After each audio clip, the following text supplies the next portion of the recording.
What's up everyone? James here again for another monthly pickups video. So last month was nowhere near as crazy as the month before. However, I still did come across a couple of good finds that I wanted to share. So let's go ahead and get started.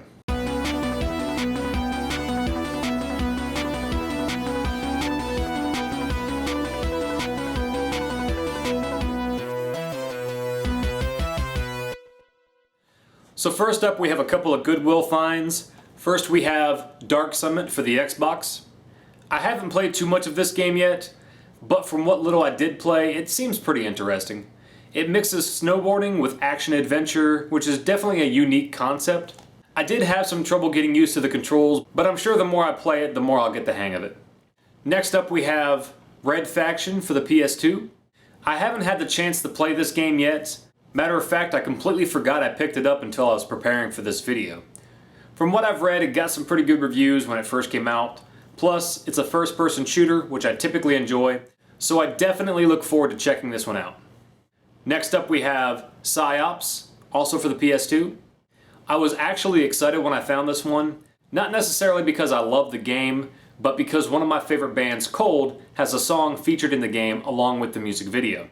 I rented this game years ago when it first came out, but I didn't actually get to play much of it.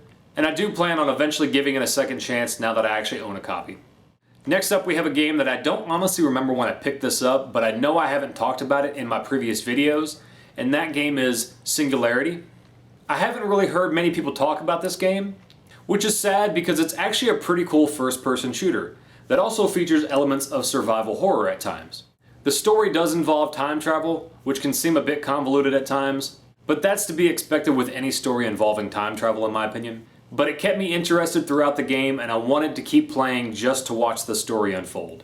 I don't want to talk too much about the plot because I could probably make a whole video just talking about this one game. But if you're a fan of first-person shooters, definitely check this one out if you haven't. My wife also picked up a game as well, which was Majora's Mask on the 3DS. I hate to say it, but I've never actually beaten this game.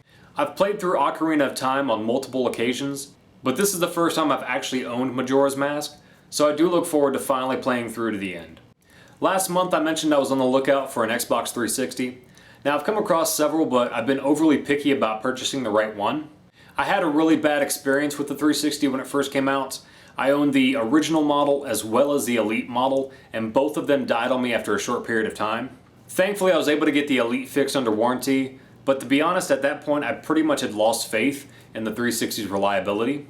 So I traded it in, got a PS3, and that's the same PS3 that I own today.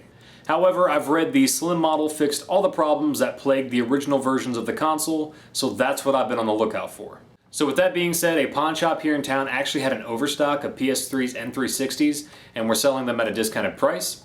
So I picked up a Modern Warfare 3 limited edition version. To be honest, I don't really care too much for the Modern Warfare series, but they were selling this one for the same price as the other Slim models. So it's kind of hard to pass up, and hopefully as long as I take care of it, it won't die on me like the others did. Of course I picked up a couple of games for it as well. I'm sure everyone has heard of these games, so I'm not going to talk about them much. First up we have Fable 2 and 3. I had a lot of fun with these two games when they first came out. Next up we have Skyrim. I played this originally on the PS3, but I found it for pretty cheap at a yard sale, so I couldn't pass it up. Next we have Gears of War 1, 2, and 3. Here we have BioShock Infinite. Next we have Assassin's Creed 2.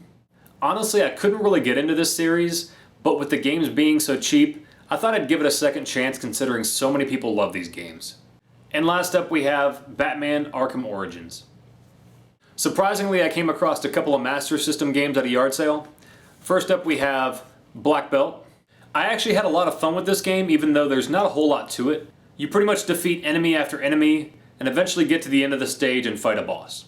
There's nothing revolutionary about it, it's pretty much a standard beat 'em up you would expect on an 8-bit console. But there's a certain charm to it that just kept me wanting to play. Next we have Enduro Racer. I assume this was Sega's answer to Nintendo's Excitebike, but it's a lot more fun in my opinion. It controls really well and it's challenging but not necessarily frustrating. You have 10 total tracks to race through that of course get gradually more difficult as you progress. I actually really enjoyed this game and it's one that I highly recommend. Last up we have Gangster Town. So this was the first time I had the chance to test out the light gun for the Master System.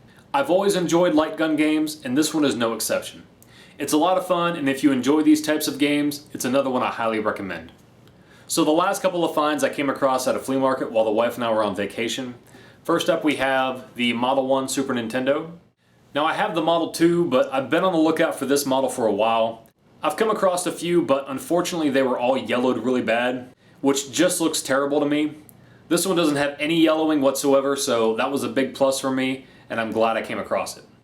Next we have Sonic 2 for the Game Gear. I don't actually own a Game Gear at the moment, but I do plan on eventually getting one, so at least I'll have one game to play when I do.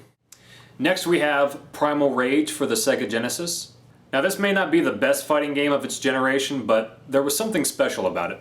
I would actually love to see a modern remake or a sequel to this game, but unfortunately I don't see that happening. Last up we have a game I've been wanting to get for a while, but I've been trying to find it for a good price, and thankfully I did, and that game is Punch-Out for the Wii.